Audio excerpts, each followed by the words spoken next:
History shows us both the bright and the dark sides of humanity. It reminds us not only of our victories and discoveries, but also of the great disasters that these achievements have sometimes caused.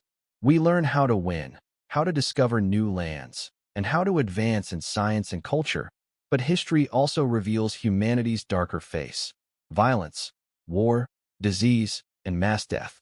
Now, we will turn our attention to the tragedies that occurred during the discovery of new lands in history. The European discovery of the American continent was not remembered only for the opening of new lands and riches. These events led to the deaths of approximately 50 million indigenous people, destroying their cultures, languages, and entire social structures. This is one of the greatest lessons to be learned from history. Every great discovery and success is sometimes accompanied by great catastrophes and human loss. To explore history more deeply, to understand these lessons, and to see both the bright and dark sides of humanity, don't forget to follow our channel, like our videos, and share your thoughts in the comments. Because we live in the 21st century, we can truly consider ourselves very fortunate. Think about it.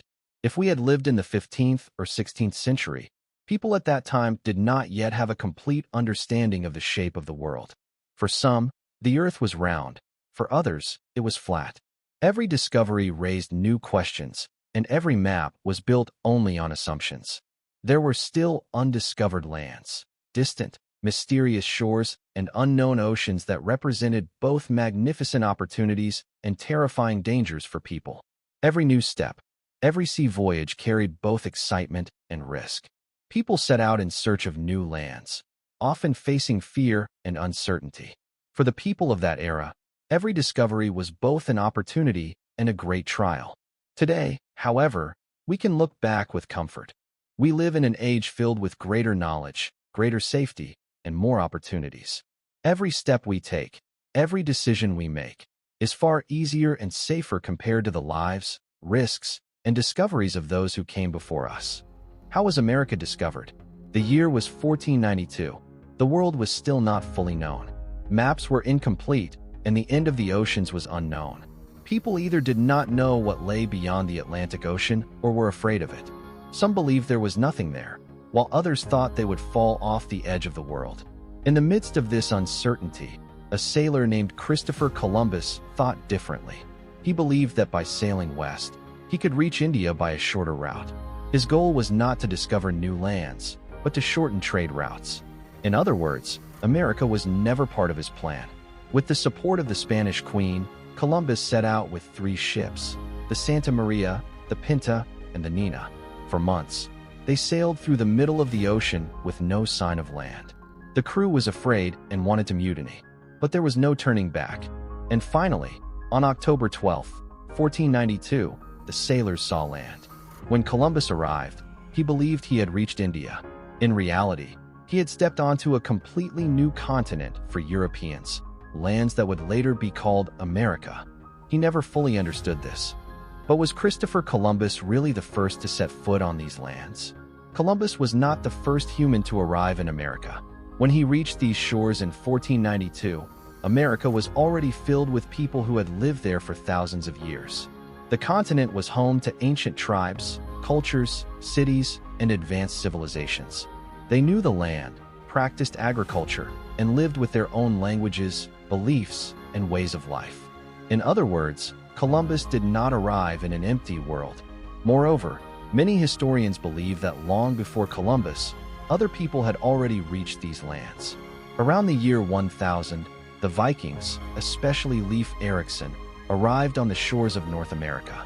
They established short-lived settlements in what is now Canada, but this discovery did not spread widely across Europe. What made Columbus different was not being the first, but the fact that the consequences of his voyage changed the world. His journey marked the beginning of sustained contact between Europe and America. This connection transformed trade, maps, politics, and the course of history itself. Thus, Columbus was not the first to discover America, but the person who introduced America to the world. However, this discovery did not mean the same thing for everyone. For some, it brought new hopes. For others, irreversible change. Columbus was the first European to set foot in America, yet these lands were not named after him. But why? A few years later, another name appeared on the stage, Amerigo Vespucci. Like Columbus, he took part in sea voyages, but he realized something different. Vespucci understood that the lands Columbus had reached were not Asia, but an entirely new continent previously unknown to Europe. This idea was revolutionary for its time, because most people still believed that Columbus had reached India. Vespucci, however, clearly stated, "These lands are a new world." The letters and accounts he wrote spread rapidly across Europe. Mapmakers began to accept this idea. In 1507, the German cartographer Martin Waldseemüller, in a newly drawn map, named these lands America, inspired by Vespucci's name. And so, history made its decision. Columbus reached these lands, but never understood what he had found. Vespucci, even if he did not set foot there first, understood what it truly was. And sometimes in history, names are written this way. Not the first to go, but the first to understand is remembered. Yet with this naming, a completely new and irreversible era began for the New World. Let's talk about the indigenous people of these lands, the Taíno, and the atrocities committed by European powers, mainly Spain and Portugal, under the guise of discovering the New World. October 12, 1492. Christopher Columbus and his crew became the first Europeans to set foot on an island in the Bahamas and encounter the Taíno people. Imagine the shadow of the ship touching the land in the open sky, the local people watching with curiosity, amazed by the sounds from the ships. Columbus described the Taíno as tall, noble, kind, and good-natured. According to his notes, the Taíno willingly traded and shared everything with Europeans and were free from ill intentions. Columbus wrote, "They love their neighbors as themselves, are always smiling and kind. One cannot find such people elsewhere. They are always courteous, never cause harm, and do not steal." At that time, the neighbors of the Taíno included the Guanahatabe in western Cuba, the island Caribs in the Lesser Antilles, and the Timucua and Ace in Florida. The Taíno called the island Guanahani, while Columbus named it San Salvador, meaning Holy Savior. Columbus called the Taíno Indians, a term later applied to all the indigenous peoples of the Western Hemisphere. On the first voyage, a few Taíno even returned to Spain with Columbus. But this initial friendship and peace did not last long.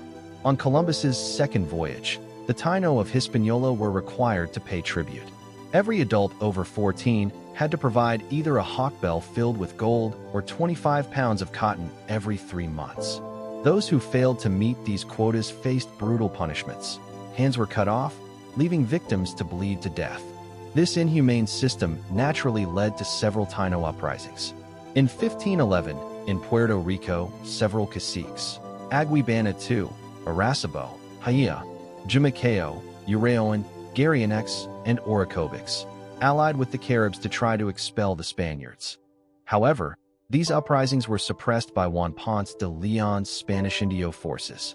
Otway, fleeing Hispaniola to Cuba, attempted to unite the Cuban peoples with 400 locals, but was executed by burning on February 2, 1512. Despite this, the Taíno leader Enriquillo led a successful rebellion in Hispaniola during the 1520s with over 3,000 Taíno. They won a charter protecting their lands and kingdom administration. Although the Spanish maintained a small military presence, the Taíno used diplomacy and strong local alliances to control most of the region. The surviving Taíno were forced to work for Spanish and local landowners in exchange for seasonal wages, religious, and language education. This system was called the encomienda, a mechanism created under the guise of protecting the weak but designed for economic gain. From the first encounter onward, life for the Taíno changed completely. The initial stage of admiration and friendship turned into a system of ruthless taxation, violence, death, and forced labor.